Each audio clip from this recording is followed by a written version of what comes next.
सबूत रखूंगा आज इस विधानसभा के अंदर।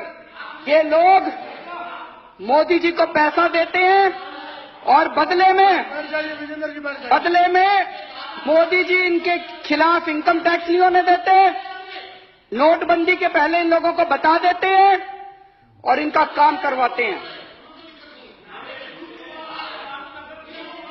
ये आज मैं सबूत लेके आया हूं जी।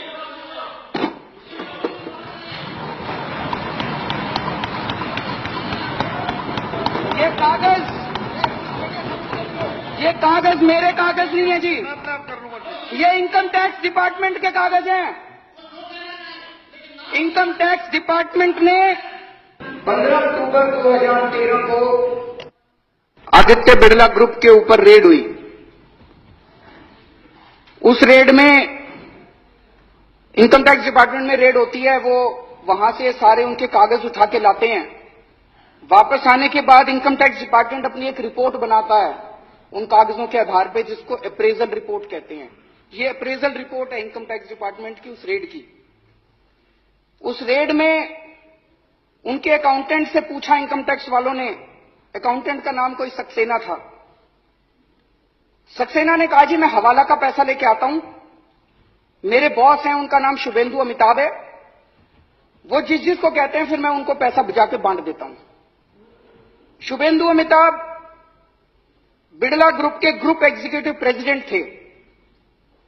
शुभेंदु अमिताभ के लैपटॉप, फोन, ब्लैकबेरी सब चेक किए गए तो उनके लैपटॉप से एक एंट्री मिली। ये एंट्री है 16 नवंबर 2012 की। इसमें लिखा हुआ है गुजरात सीएम 25 करोड़ रुपए।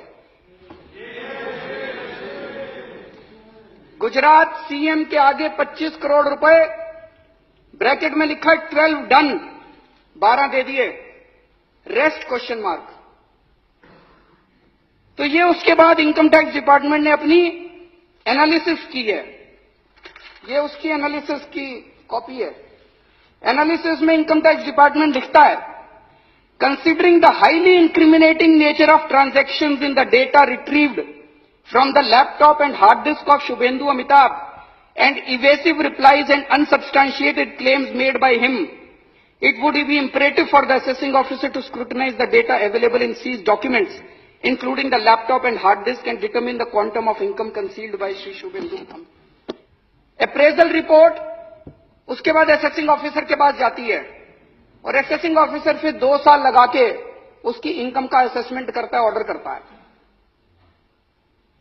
अक्टूबर 2013 में रेड हुई थी। उसके बाद 6 महीने बाद इनकी सरकार आ गई तो असेसिंग ऑफिसर की हिम्मत नहीं थी जो इसकी जांच कर सके। उसके बाद तो इसकी कोई जांच नहीं हुई उसके बाद। और अब ये केस को रफा दफा करने की कोशिश की जा रही है। सेटलमेंट कमीशन में इस केस को भेज दिया और बहुत जल्दी ये केस खत्म होने वाला है। इस केस को रफा दफा करने की कोशिश की जा रही है। एक और बड़ी मजे की बात है, इसी रिपोर्ट के अंदर बिड़ला ग्रुप के जो पेंडिंग प्रोजेक्ट हैं गुजरात सरकार में, उनकी लिस्ट दी हुई है। इससे शक पैदा होता है कि आप ये पैसे ये काम करवाने के लिए दिए गए थे क्या। इसमें लिखा है, levy of stamp duty matter has been taken up at the principal secretary level and through the honourable chief minister's office, deputy collector stamp has been instructed from Gandhinagar not to initiate any action. मतलब कि मुख्यमंत्री दफ्तर, गुजरात के मुख्यमंत्री दफ्तर ने stamp duty ना लेने के आदेश दे दिए हैं। इनको गैस की जरूरत थी तो इसमें लिखा है गैस के लिए भी बात हो गई है। तो जो जो काम पेंडिंग थे गुजरात सरकार में उनकी सबकी लिस्ट दी हुई है। तो एक मन में यह शक होता है ये 25 करोड़ रुपए ये सारे काम करवाने के लिए पैसे दिए गए थे। एक और इसी तरह का इंसिडेंट हुआ। अगर ये एक ही होता तो लगता कुछ गड़बड़ है।